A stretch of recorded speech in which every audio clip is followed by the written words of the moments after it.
Good evening, everybody. Still here. Daily Market Pulse, Wednesday, December 4th, 2013. Okay, so there was a rebound from the indexes, the stocks off lows, and they, for the most part, finished kind of on the mix or flat side for the day. The volume was, in fact, higher as a result, so looking like maybe that's a sign of a reversal coming, more action to the upside.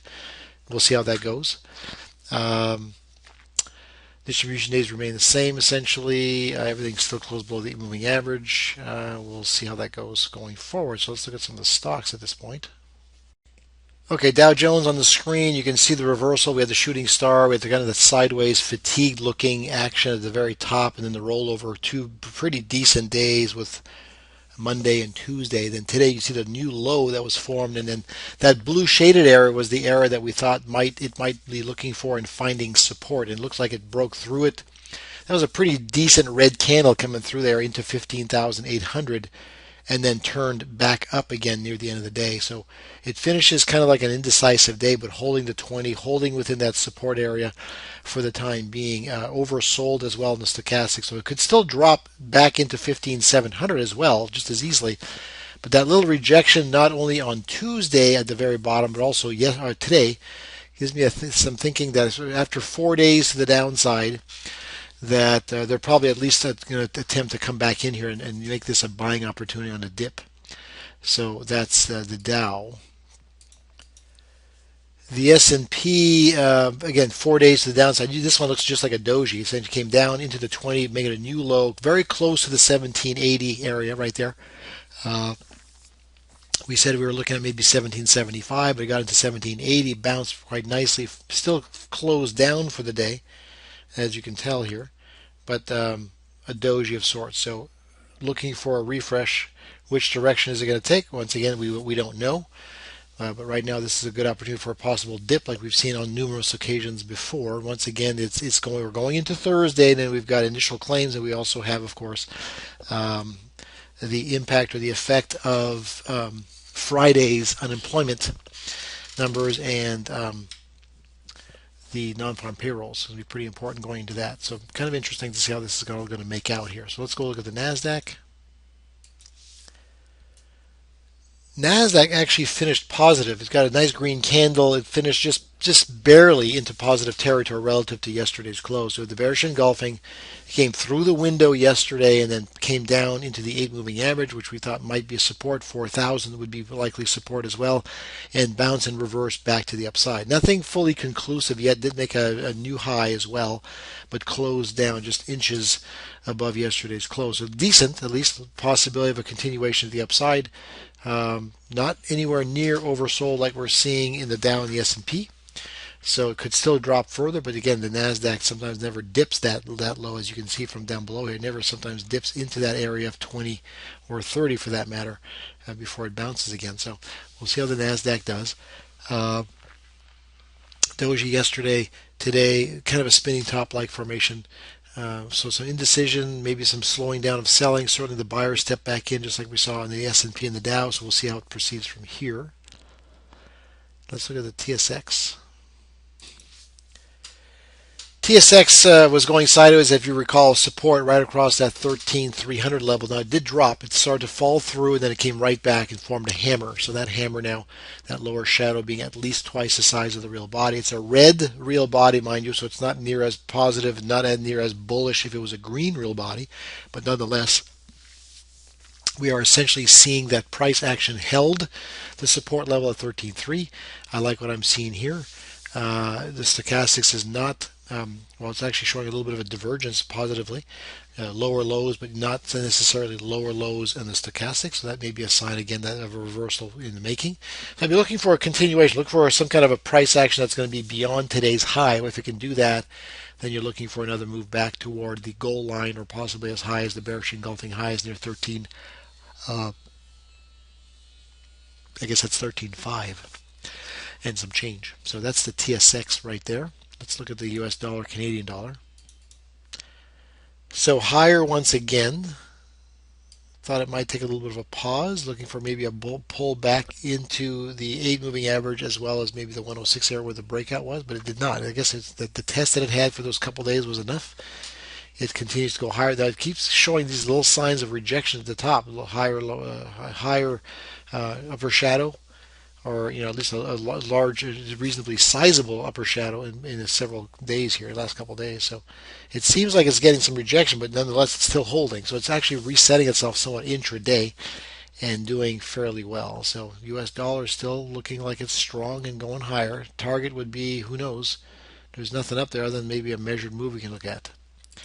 Treasuries, they sank again. So you can see they popped a little bit, fell, popped a little into the 20, and then fell again. So a little bit of a move yesterday that was not real conclusive. The highs are still coming down. It's still kind of wedged. It's still just very undecided. And that's what we mentioned yesterday. So sure enough, it falls, come back to retest support levels. That may be it right there. That may in fact be enough to say this could be it. But if it breaks below 130, then it's sayonara. It's going to 128. But otherwise, looking for a bounce here to finally make it back toward 132 once again, and then maybe push through finally. We'll see if that's going to be the case. The yen we saw yesterday, bouncing off a bull stash and then a continuation today. So I like the fact there's some kind of a short squeeze. This could in fact be another strong push to the upside. So if anything at all starts moving back over the 8 moving average, I'd be saying that confirms a move upside on a continuation of that short squeeze that occurred 2 days ago, or actually more like yesterday, more so than anything else. All right, let's move on to gold, because gold actually showed some action today. So there's the morning star that gold created here. So we were talking about this coming back into about 1200, this blue area. Sure enough, there was a small green candle yesterday slowing things down. It could still flush lower like we thought it could. It actually gapped open, it fell, and then immediately reversed. That's a very strong candle right there. Morning star being the 3 candle formation needs to close halfway into the red candle, and it did that and beyond. It actually met into the highs and right into that goal line, which was essentially 1240 or 1250, pardon me.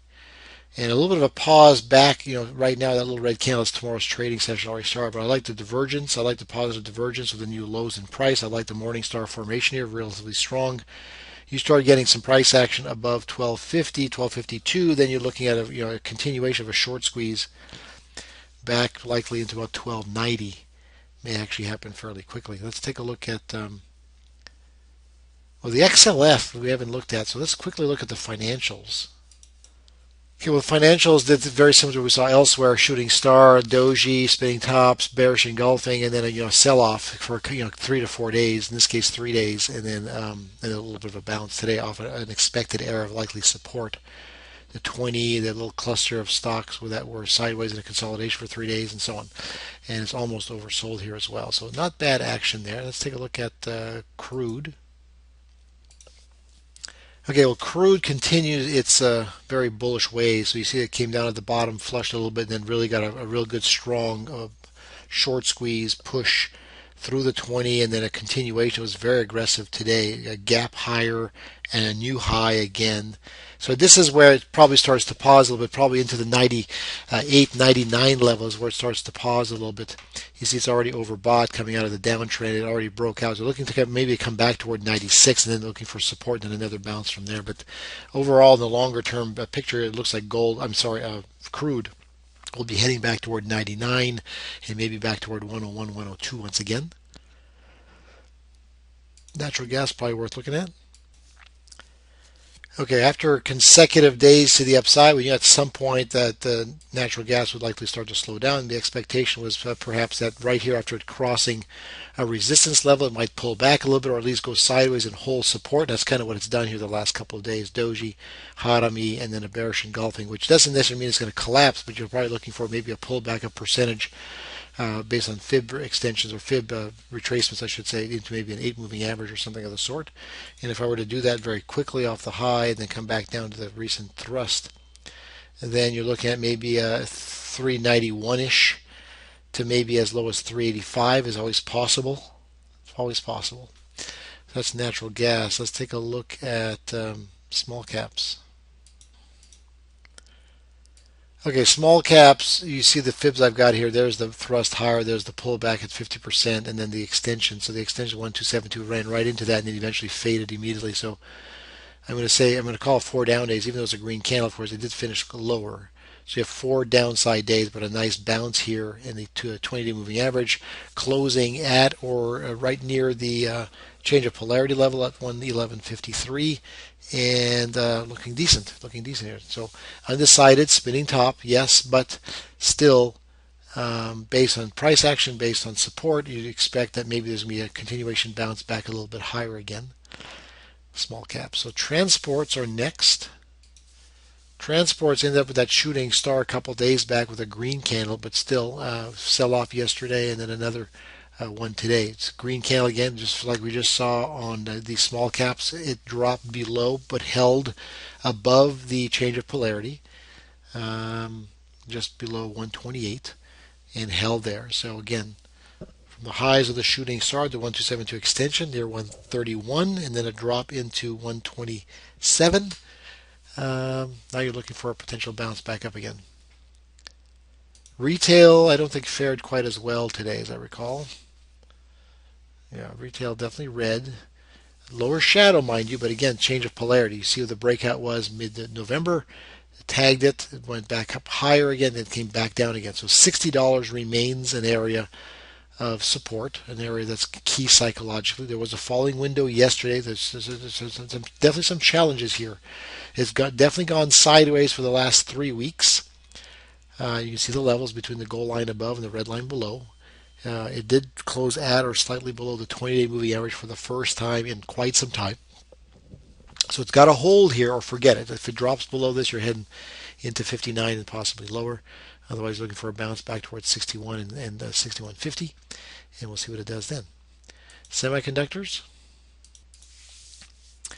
Semiconductors, the SMH proxy here. You see the lows are still rising. I drew that blue line right here, just where essentially the lows are still climbing, and that resistance level across 41.50 still exists. So it's still just plugging away sideways, pinching tighter and tighter. At some point, this resolves. You get a sense that based on the bullish trends, et cetera, that this could go higher. But again, this could just be simply creating a muffin top, a rounded top. So look for a momentum move above 41.50 or a sell-off below initially 40.50, and then maybe lower than that, like 40.